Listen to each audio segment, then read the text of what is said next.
I'm Josue, and as most of you know, I run cross country. Many of you actually run alongside. And I, as many athletes probably do, consider myself to be a relatively healthy person.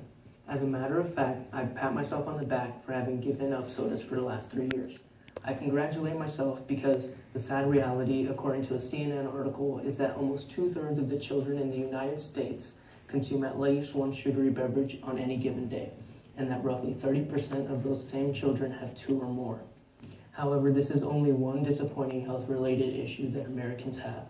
Get this, the Center of Disease Control and Prevention conducted a study stating that 900,000 Americans died prematurely from the top 5 leading causes of death, yet 20 to 40% of those deaths are preventable. What a shame. However, I'm not mad at mankind because there are good people running the extra mile to make a change for the better. But I am disappointed that we as Americans are not doing what we can to run alongside them. This is why I'm here today. I'm here to stress and communicate the importance of healthy habits.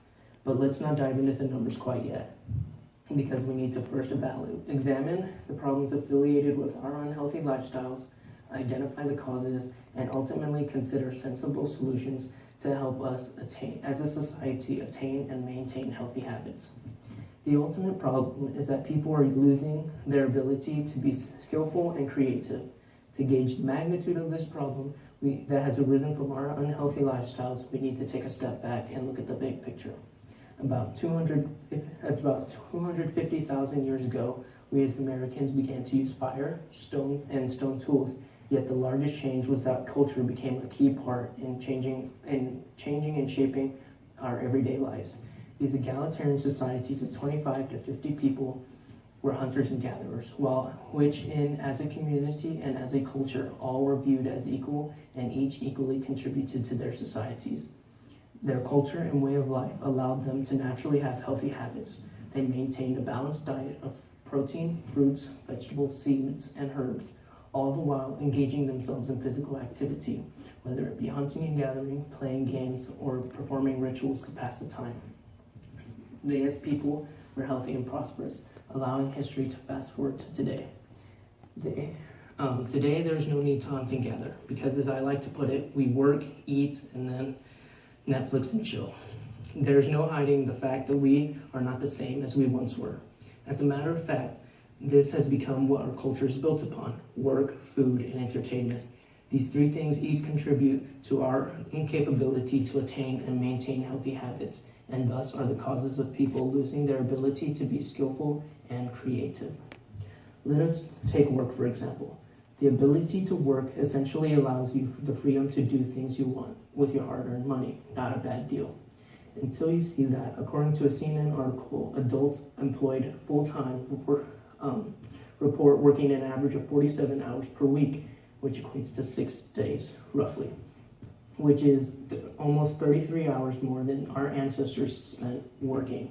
This means that people, particularly parents, are coming home with only a couple of hours to do the things they have to do around the house. These things include feeding their children, watching a little TV, or even getting a little exercise before they have to go to bed in order to wake up the next day and do the very same thing. If I came home from a long day's work, I would not want to come home and spend my night cooking and washing the dishes, and that is where the food industry comes in. The food industry know that people are coming home exhausted and too tired to cook. It's no secret. So to better your lives, they feed their wallets by placing fast food businesses all around your neighborhoods, so that parents will stop by and pick up some food while spending their hard-earned money, which is unhealthy. And then once this happens a couple of times, it starts a never-ending cycle that brings us to the America we have today, where according to the U.S. Department of Health and Human Services, up to more than 1/3, 35.7% to be exact, of adults are considered to be obese. It is sad to hear, but is what our culture consists of in this new ongoing problem. Another problem that arises from our culture consists of the combination of work and entertainment.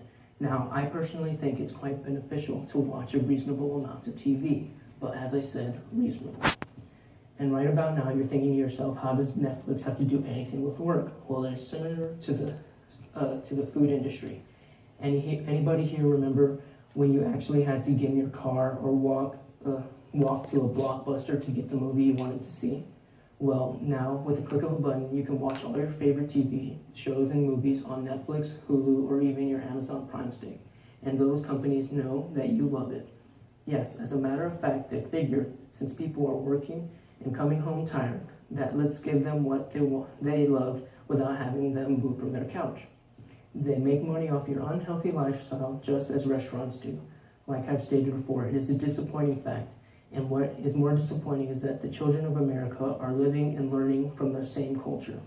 The more time they spend not eating healthy foods or participating in physical activity, the more they start to lose their skills, knowledge, and creativity. Soon, everyone will look like the people in the Wall-E movie, slurping slushies in hover chairs and living in space, because we did not only destroy ourselves, but the environment around us. And according to an NBC article, the percentage of overweight or obese children and teenagers has increased nearly 50% since 1980. And now more than 22% of girls and nearly 22% of boys in developed countries are overweight or obese. So I would say we are well on our way to becoming those in the movie. I will not stand by and watch our future take shape in this way. No, not one bit. That is why I've taken it into my hands to come up with some sensible solutions that will gradually change the way we live.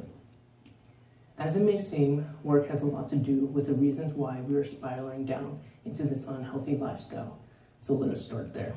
Today, many educators and parents encourage their children to follow the path of math and science because that is where the jobs are, when they should be encouraging them to do what they really want to. So we have more people coming home. Not tired and more energized and happier, energized enough even to go out to the grocery store or cook a healthy meal. Now we're starting to get somewhere. And I know right about now you're looking at me saying, don't you even think about taking away my Netflix? Well, lucky for you, I simply want to encourage schools and parents to get the children, the future of our society, more involved in physical activity at home and at school, allowing for daily exercise. Now it is time to corral the food dilemma. This cause will be hard. This cause will be a challenge to fix, but we can change it. I understand that everyone has a long and rough day every once in a while, and they just want to pick up some fast food, but this is how we got in the bad cycle in the first place. A better solution would be to teach the children to cook. Cooking is a valuable skill, and according to the Healthy Voyager, if you cook or bake, you have the opportunity to wow those around you, all the while also improving your health. These are just some solutions that will really improve our ability to attain as well as maintain healthy habits. And as a matter of fact, there are many more that can fit into your particular situation. In a nutshell, I realize that maintaining healthy habits is going to take some work. But just like anything else, in order to make a change for the better, you have to take the first step. And after taking these steps, healthy habits will naturally embed themselves into our own culture. So I encourage you to look in the mirror today and decide if you want the future to be a bigger one or a better one. Because as Michael Jackson once said, if you want to make a world a better place, take a look at yourself and then make a change. Thank you all for listening, and we will now begin the question and answer. Does anybody have any questions? Yes, Trent. How many children in the United States are considered to be obese or overweight? Well, I guess I read that at least 1 out of every 3 children are considered to be obese or overweight. Any more questions? What are other healthy habits someone might do other than eating healthy foods and getting exercise? Well, other healthy habits I would suggest is getting extra sleep or even enough sleep. Teens are said to need 8 to 10 hours of sleep, while adults need 7 to 9. And another one would be hydration. Hydration is very important. It's said that 8 ounces daily will suffice for the average person, but I would encourage that the people engaging themselves in physical activity need to drink a lot more to completely replenish the water lost from the body from sweat, because at least 60% of the average adult human consists of water. Okay, that'll be all. Thank you guys for coming.